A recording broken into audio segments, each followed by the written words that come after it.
हमने कई बार इस टॉपिक के ऊपर बात की कि वर्ल्ड ऑर्डर क्या है, लेकिन आज की वीडियो में हम बात करेंगे वर्ल्ड इन डिसऑर्डर के ऊपर। यानी कि वो जो वर्ल्ड ऑर्डर था वो बेसिकली आजकल की दुनिया में डिसऑर्डर का शिकार है। पहले हम ये डिस्कस कर लेते हैं कि वर्ल्ड ऑर्डर होता क्या है। ये बुक जो आप मेरे हाथ में देख रहे हैं, इस बुक का सेकंड चैप्टर है वर्ल्ड इन डिसऑर्डर। जब मैंने वो चैप्टर पढ़ा तो मैंने सोचा कि ये चैप्टर आप लोगों के साथ डिस्कस करना चाहिए, because it is very relevant for you in terms of essay writing, in terms of current affairs paper, even in terms of Pakistan affairs paper, because इस बुक का नाम भी यही है कि Pakistan and world in disorder. So let's discuss that what is the world order. Basically definition होती क्या है वर्ल्ड ऑर्डर की। वर्ल्ड ऑर्डर जो है वो कुछ नॉर्म्स, रूल्स एंड प्रिंसिपल्स होते हैं जो कि डोमिनेंट पावर की तरफ से सेट किए जाते हैं कि जो रियासतें हैं वो एक दूसरे के साथ how they will interact with each other, how they will trade with each other and how they will resolve the political matters जो कि उनके होंगे उन रियासतों के। ये जो नॉर्म्स एंड प्रिंसिपल्स होते हैं इनको हम लोग वर्ल्ड ऑर्डर कहते हैं। अगर हम हिस्ट्री डिस्कस करें वर्ल्ड ऑर्डर की तो वो कुछ इस तरीके से है कि बिफोर वर्ल्ड वॉर वन का जो वर्ल्ड ऑर्डर था वो इस तरीके से था कि उस टाइम बैलेंस ऑफ पावर का कॉन्सेप्ट जो है वो डोमिनेट करता था। रियासतें एक दूसरे के साथ अलायंसेस बनाते थे। एक रियासत जो वीक रियासत होती थी, अगर वो थ्रेट फील करती थी इन दिस अनार्किक वर्ल्ड एक स्ट्रॉन्ग रियासत से, तो वो दूसरी वीक रियासत के साथ अलायंस बना लेती थी सो दैट उनकी जो पावर है वो बैलेंस हो सके। बैलेंस ऑफ पावर का जो कॉन्सेप्ट था, ये जो वर्ल्ड ऑर्डर था, ये प्रिवेल करता है before the world War one. लेकिन वो जो बैलेंस ऑफ पावर का वर्ल्ड ऑर्डर था वो कोलैप्स कर जाता है और इवेंचुअली दुनिया जो है वर्ल्ड वॉर वन में चली जाती है। जैसे ही वर्ल्ड वॉर वन एंड होती है तो उस टाइम भी दो स्कूल ऑफ थॉट्स थे। एक तरफ बिफोर वर्ल्ड वॉर वन जो रियलिस्ट पैराडाइम थी, इट वाज डोमिनेंट, और यही वजह थी कि वो कहते थे कि एनार्किक नेचर ऑफ वर्ल्ड है, सो पावर मैक्सिमाइजेशन के ऊपर फोकस करना चाहिए। लेकिन जब वर्ल्ड वॉर वन होती है उस टाइम जो लिबरलिस्ट थे वो डोमिनेट कर जाते हैं। जो लिबरलिस्ट वर्ल्ड व्यू था वो ये कहता था कि आपके दरमियान जो डिफरेंसेस हैं उनको आप रिजॉल्व करो with the help of cooperation and coordination, with the help of some institutions like League of Nation. League of Nation बनाई जाती है after the World War one, और लीग का जो ऑब्जेक्टिव था इट वाज सिंपल, और वो ये था कि collective action against the aggression. यानी कि कोई एक ऐसी रियासत, एक रोग रियासत अगर एग्रेशन दिखाएगी तो उसको कलेक्टिव वे में बाकी सारी countries they made alliance with each other और फिर वो उसके साथ डील करेंगे। But the idea of league of nation वो जो है कामयाब नहीं होता और इवेंचुअली वो वर्ल्ड ऑर्डर भी कोलैप्स कर जाता है और दुनिया जो है जंगे अजीम दोम की तरफ चली जाती है, वर्ल्ड वॉर टू की तरफ चली जाती है। After world war two, after the two devastative world wars, European finally decided कि अब हमें कोई शिफ्ट लेना चाहिए, अब हमें नया वर्ल्ड ऑर्डर जो है डिफाइन करना चाहिए। और नया वर्ल्ड ऑर्डर कुछ इस तरीके से होना चाहिए जहां पे ह्यूमन राइट्स जो हैं उनकी प्रोटेक्शन हो सके। नया वर्ल्ड ऑर्डर कुछ इस तरीके से होना चाहिए कि जहां पे ग्लोबलाइजेशन के नॉर्म्स को प्रमोट किया जाए। नया वर्ल्ड ऑर्डर कुछ इस तरीके का होना चाहिए जहां पे दोबारा कुछ इंस्टीट्यूट्स बनाए जाएं।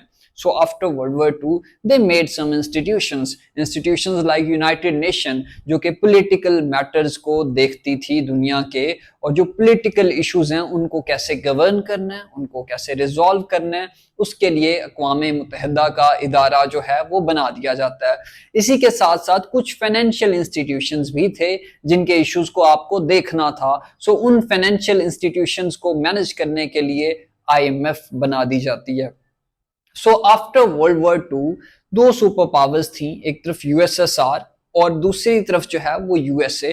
एक नया वर्ल्ड ऑर्डर आपके पास आता है जिसको आप लोग कहते हो कि एक तरफ तो कैपिटलिज्म का मॉडल है, दूसरी तरफ जो है कम्युनिज्म का मॉडल है। ये मॉडल जो है इन दोनों के दरमियान फिर दोबारा से एक आइडियोलॉजिकल डिस्प्यूट होता है इस वर्ल्ड ऑर्डर में, जहां पे दो सुपर पावर्स होती हैं USA एंड USSR, और इन दोनों के दरमियान जो कॉन्फ्लिक्ट होता है वो इवेंचुअली एंड हो जाता है 1990s में, जब USSR की डिसइंटीग्रेशन हो जाती है।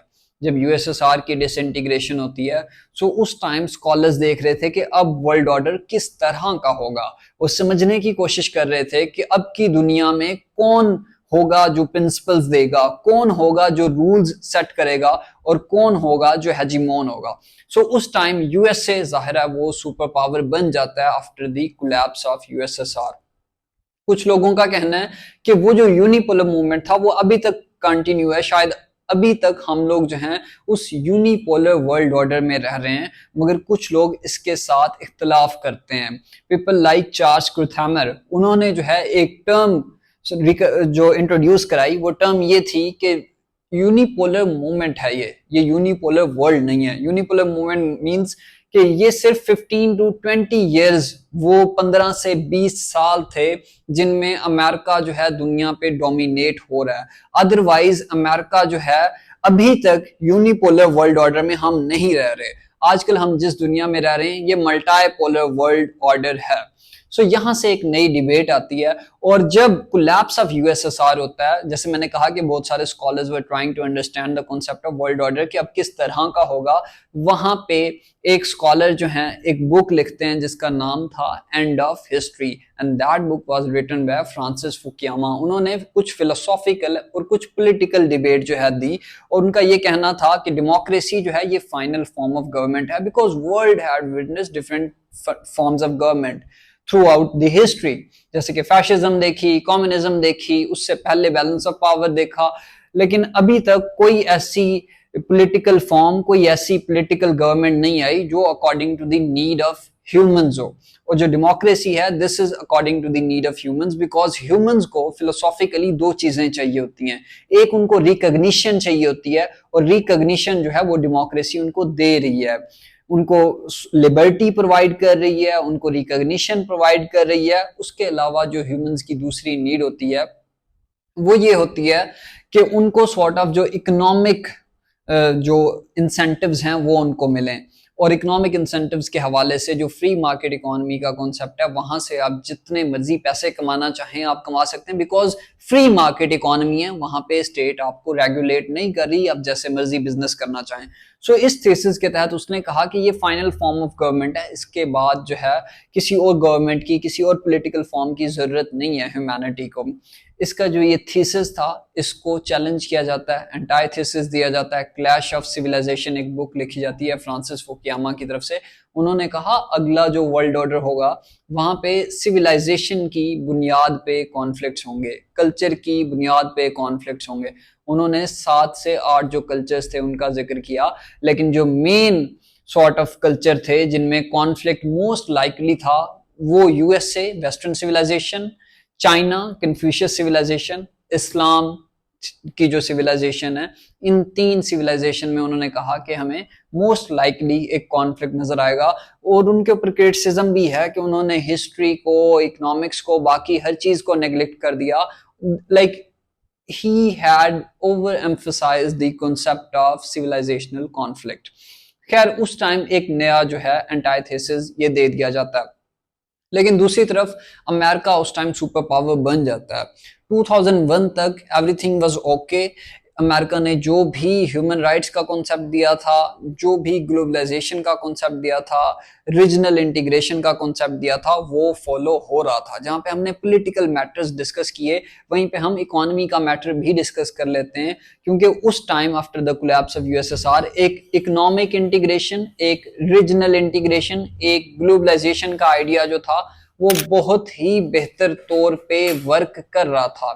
कैसे बेहतर तौर पे वर्क कर रहा था? बिकॉज 90s से ऑनवर्ड्स आप देखते हो कि यूरोपियन यूनियन का आइडिया आता है, जहां पे यूरोपियन कंट्रीज में इकोनॉमिक इंटीग्रेशन हमें सक्सेसफुल होती हुई नजर आती है।